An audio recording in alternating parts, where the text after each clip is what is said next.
அனைவருக்கும் வணக்கம். கூடங்குளத்தில் அமைக்கப்பட்டு வரும் 3வது மற்றும் 4வது அணு உலைகளுக்கு புதிய எரிபொருள் தயாரிக்கும் பணியை ரஷ்யாவைச் சேர்ந்த நிறுவனம் தொடங்கியது. இதன் மூலம் இனி வருங்காலங்களில் அதிக மின் உற்பத்தி செய்ய முடியும் என்பதோடு எரிபொருள் மாற்றும் பணி ஓராண்டுக்கு பதில் 1.5 ஆண்டுகளாக உயர்கிறது. நெல்லை மாவட்டம் கூடங்குளத்தில் இந்தியா ரஷ்யா கூட்டு முயற்சியுடன் தலா 1000 மெகாவாட் உற்பத்தி திறன் கொண்ட 1, 2 என 2 அணு உலைகள் அமைக்கப்பட்டுள்ளன.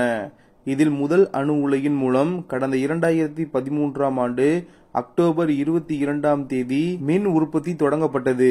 இரண்டாவது அணு உலையின் மூலம் 2016ஆம் ஆண்டு ஆகஸ்ட் 29ஆம் தேதி மின் உற்பத்தி தொடங்கப்பட்டது. இந்த 2 அணு உலைகளும் 1000 மெகாவாட் மின்சார உற்பத்தி செய்து வருகின்றன. இந்த 2 அணு உலைகளின் மூலம் இதுவரை 10,000 கோடி யூனிட்டுகளுக்கு மேல் மின்சாரம் உற்பத்தி செய்யப்பட்டுள்ளது. இந்த 1, 2 அணு உலைகளில் செறிவூட்டப்பட்ட யுரேனியம் எரிபொருளாக பயன்படுத்தப்பட்டு வருகிறது. ஒரு அணு உலையை பொறுத்தவரை 163 எரிகோள்கள் பொருத்தப்படும். இதில் 1/3 பங்கு எரிகோள்கள் ஆண்டுக்கு ஒரு முறை மாற்றப்படும். இதற்காக மின்சார உற்பத்தி 2 மாதங்களுக்கு மேல் நிறுத்தப்படும். அப்போது பராமரிப்பு பணிகளும் மேற்கொள்ளப்படும். இதனால் எரிபொருள் மாற்றும் காலங்களில் மின்சார உற்பத்தி பாதிக்கப்பட்டு வந்தது. இந்த எரிபொருளை இந்தியா ரஷ்யா செய்து கொண்ட கூட்டு ஒப்பந்தத்தின்படி ரஷ்ய நிறுவனமான ரோசாடாம் கூடங்குளத்திற்கு சப்ளை செய்து வருகிறது. இந்நிலையில் இந்த எரிபொருளுக்கு மாற்றாக புதிய எரிபொருளை உற்பத்தி செய்யும் பணியை ரஷ்யாவின் ரோசாடாம் நிறுவனத்தின் ஒரு அங்கமான TVEL நிறுவனம் தொடங்கியுள்ளது. இந்த புதிய எரிபொருள் கூடங்குளத்தில் தற்போது அமைக்கப்பட்டு வரும் தலா 1000 மெகாவாட் உற்பத்தி திறன் கொண்ட 3வது 4வது அணு உலைகளுக்கு பயன்படுத்தப்படுகிறது. 3வது அணு உலையை பொறுத்தவரை உட்புற அணு உலை அமைக்கும் பணிகள் முடிவடைந்துள்ளன. நீராவி என்ஜின்கள் அணு உலை குளிர்பான்கள் அமைக்கும் பணி நிறைவு பெற்றுள்ளது. 4வது அணு உலையை பொறுத்தவரை உட்புற அணு உலை அமைக்கும் பணிகள் நடந்து வருகின்றன. அணு உலை அழுத்த கலன்கள் அமைக்கும் பணிகள் நிறைவு பெற்றுள்ளன. நீராவி ஜெனரேட்டர்கள் அமைக்கும் பணிகள் நடந்து வருகின்றன.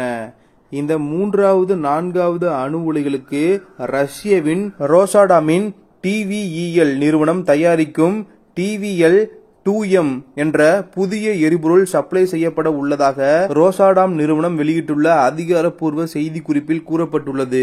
இந்த புதிய எரிபொருள் பொருத்துவதன் மூலம் 18 மாதங்களுக்கு ஒருமுறை 1/3 பங்கு எரிகோள்களை மாற்றினால் போதுமானது. இதன் மூலம் மின் உற்பத்தியில் எந்த தடங்களும் ஏற்படாது. அப்போது கூடுதல் காலங்கள் மின் உற்பத்தி செய்ய முடியும் என நம்பப்படுகிறது. அடுத்த செய்தி, பிரம்மோஸ் சூப்பர்சோனிக் கப்பல் ஏவுகணையை கையகப்படுத்துவது குறித்து விவாதிக்க பிரேசில் தூதுக்குழு இந்த மாதம் இந்தியா வர உள்ளது. இந்த நடவடிக்கை மேம்பட்ட பாதுகாப்பு அமைப்புகளில் குறிப்பாக அதிகரித்து வரும் புவிசார் அரசியல் பதட்டங்களின் வெளிச்சத்தில் அதிகரித்து வரும் உலகளாவிய ஆர்வத்தை அடிக்கோடிட்டு காட்டுகிறது. Brazil, Malaysia, Indonesia, Cuba, Vietnam உள்ளிட்ட பல நாடுகளின் கவனத்தை ஈர்த்துள்ள பிரம்மோஸ் ஏவுகணை இந்திய ரஷ்ய கூட்டு முயற்சியின் தயாரிப்பாகும். இதன் சூப்பர்சோனிக் வேகம், துல்லியம் மற்றும் பல்துறை திறன் ஆகியவை தங்கள் வான் பாதுகாப்பு திறன்களை மேம்படுத்த விரும்பும் நாடுகளுக்கு இது ஒரு தேடப்படும் சொத்தாக அமைகிறது. பிரம்மோஸில் பிரேசிலின் ஆர்வம் இரு நாடுகளின் ராணுவம் மற்றும் அரசு அதிகாரிகளுக்கும் இடையேயான உயர்மட்ட தொடர்புகளை தொடர்ந்து வருகிறது. 2023ஆம் ஆண்டில் பிரேசிலிய ராணுவத்தின் தளபதி இந்தியாவில் பிரம்மோஸ் துப்பாக்கிச்சூடு ஆர்ப்பாட்டத்தை கண்டார். இது அவர்களின் ஆர்வத்தை மேலும் உறுதிப்படுத்தியது. இந்திய பாதுகாப்பு தொழில்நுட்பத்தில் பரந்த ஆர்வத்தை வெளிப்படுத்தும் வகையில் இந்தியாவின் ஆகாஷ் ஏவுகணை அமைப்பையும் பிரேசில் பரிசீலித்து வருவதாக ஆதாரங்கள் குறிப்பிடுகின்றன. பிரம்மோஸ் ஏற்கனவே சர்வதேச அரங்கில் தனது முத்திரையை பதித்துள்ளது. பிலிப்பைன்ஸ் 2022ஆம் ஆண்டில் முதல் ஏற்றுமதி வாடிக்கையாளராக மாறியுள்ளது. கரையோர அடிப்படையிலான கப்பல் எதிர்ப்பு வகை ஏவுகணையின் 3 பேட்டரிகளுக்கான $375 மில்லியன் ஒப்பந்தம் குறிப்பிடத்தக்க ஊக்கமாக கருதப்படுகிறது. கடல்சார் பாதுகாப்பிற்காக வியட்நாமிற்கு இந்தியா சமீபத்தில் $300 மில்லியன் கடன்களை வழங்கியது. இரு நாடுகளுக்கும் இடையே வளர்ந்து வரும் பாதுகாப்பு ஒத்துழைப்பை மேலும் அடிக்கோடிட்டு காட்டுகிறது. இந்தியாவின் வளர்ந்து வரும் பாதுகாப்பு ஏற்றுமதி பினான்சியல் இயர் 2024 ரூபாய் 21,083 கோடியை எட்டி சாதனை படைத்துள்ளது. இது உலக ஆயுத சந்தையில் நாட்டின் வளர்ந்து வரும் வலிமைக்கு சான்றாகும். பிரேசிலுடனான பிரமோஸ் ஒப்பந்தம் இந்தியாவின் பின்னணி பாதுகாப்பு உற்பத்தியாளர் மற்றும் ஏற்றுமதியாளர் என்ற நிலையை மேலும் உயர்த்தக்கூடும். பிரேசில் தூதுக்குழுவின் வரவிருக்கும் விஜயம் இந்த சாத்தியமான ஒப்பந்தத்தை உறுதிப்படுத்துவதில் ஒரு முக்கியமான படியாக இருக்கும் என்று எதிர்பார்க்கப்படுகிறது. உலகளாவிய மோதல்கள் வலுவான வான் பாதுகாப்பு அமைப்புகளின் முக்கியத்துவத்தை தொடர்ந்து உயர்த்தி காட்டுவதால் மேம்பட்ட பாதுகாப்பு தொழில்நுட்பங்களுக்கான வளர்ந்து வரும் தேவையை பூர்த்தி செய்வதில் பிரமோஸ் ஏவுகணை முக்கிய பங்கு வகிக்க உள்ளது.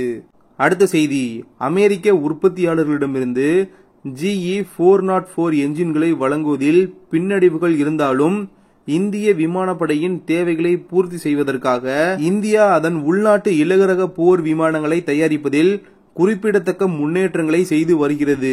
ஹிந்துஸ்தான் ஏரோநாட்டிக்ஸ் லிமிடெட் நடப்பு நிதியாண்டிற்குள் மற்ற அத்தியாவசிய அமைப்புகளுடன் ஒருங்கிணைக்கப்பட்ட 14 LCA Mk-1A ஏர் பிரேம்களை முடிக்க எதிர்பார்க்கிறது. விமானத்தின் சமீபத்திய மறு செய்கையான LCA Mk-1A தற்போது கடுமையான விமான சோதனைகளுக்கு உட்பட்டு வருகிறது. மேலும் 2 மாதங்களுக்குள் முதல் போர் விமானத்தின் டெலிவரி எதிர்பார்க்கப்படுகிறது. இதில் 83 அதிநவீன விமானங்களுக்கு இந்திய விமானப்படை ஆர்டர் செய்துள்ளது. HAL ஏர் பிரேம்கள் மற்றும் ஒருங்கிணைக்கும் அமைப்புகளை தீவிரமாக தயாரித்து வரும் நிலையில் COVID-19 தொற்று நோயால் ஏற்பட்ட விநியோக சங்கிலி சீர்குலைவுகளுக்கு காரணமாக GE-404 என்ஜின்கள் வழங்குவதில் தாமதம் டெலிவரி காலவரிசையை பாதித்துள்ளது. ஜூலை மாதம் முதல் LCA Mk-1A ஐ வழங்குவதே ஆரம்ப திட்டமாக இருந்தது. ஆதாரங்களின்படி அக்டோபர் மாதத்திற்குள் GE என்ஜின்கள் விநியோகத்தை மீண்டும் தொடங்கும் என எதிர்பார்க்கப்படுகிறது. தாமதத்தின் தாக்கத்தை தணிக்க HAL தொடர்ந்து ஏர் பிரேம்கள் மற்றும் ஒருங்கிணைப்பு அமைப்புகளை தயாரிப்பதற்கான ஒரு மூலோபாய திட்டத்தை வகுத்துள்ளது. இந்த அணுகுமுறை நிதியாண்டின் இறுதிக்குள் குறைந்தது 14 ஏர் பிரேம்கள் பறக்க தயாராக இருக்கும் நிலையில் இருப்பதை உறுதி செய்கிறது. ஹால் தற்போது பெங்களூரில் LCA Mk-1A-க்காக 2 செயலில் உள்ள உற்பத்தி கோடுகளை இயக்குகிறது. நாசிக்கில் 3வது லைன் அக்டோபரில் செயல்பாட்டுக்கு வரும் என எதிர்பார்க்கப்படுகிறது. ஒவ்வொரு உற்பத்தி வரியும் ஆண்டுக்கு 8 விமானங்களை உற்பத்தி செய்யும் திறன் கொண்டது. என்ஜின் வழங்கல் சவால்கள் இருந்த போதிலும் அனைத்து 83 LCA Mk-1A ஜெட் விமானங்களையும் ஆர்டரில் வழங்குவதற்கான 2028 காலக்கெடுவை சமீபத்தில் ஹால் நம்பிக்கையுடன் உள்ளது.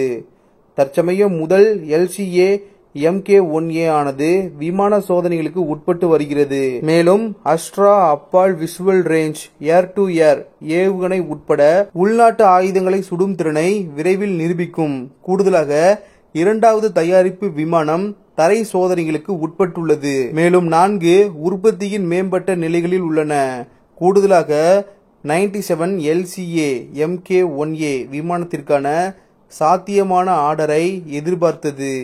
GE-404 என்ஜின்களுக்கான ஆர்டரை கணிசமாக அதிகரிக்க இந்தியா ஏற்கனவே GE உடன் கலந்துரையாடி வருகிறது. இந்த செயலுக்கான அணுகுமுறையானது சரியான நேரத்தில் டெலிவரிகளை உறுதி செய்வதையும் எதிர்காலத்தில் உற்பத்தி தாமதங்களை தடுப்பதையும் நோக்கமாக கொண்டுள்ளது.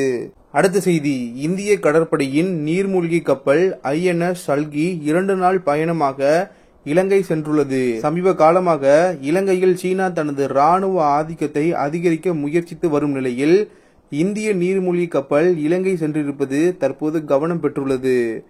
கொழும்பு துறைமுகத்திற்கு சென்ற இந்திய நீர்மூழ்கி கப்பலுக்கு இலங்கை கடற்படையினரால் வரவேற்பு அளிக்கப்பட்டது. இந்தியாவுடன் நெருங்கிய பாதுகாப்பு மற்றும் மூலோபாய உறவுகளை கொண்டிருக்கும் நாடுகளுக்கு இந்திய கடற்படையின் நீர்மூழ்கி கப்பல் அனுப்பப்படுகின்றன. அந்த வகையில் INS சல்கி நீர்மூழ்கி கப்பல் தற்போது இலங்கைக்கு சென்றுள்ளது.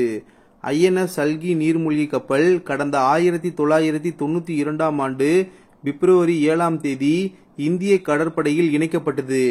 இது இந்தியாவில் தயாரிக்கப்பட்ட முதல் நீர்மூழ்கி கப்பல் என்பது குறிப்பிடத்தக்கது. வீடியோ இன்ஃபர்மேட்டிவாக இருந்தால் சேனலை சப்ஸ்கிரைப் செய்து கொள்ளுங்கள். நன்றி. ஜெய் ஹிந்த்.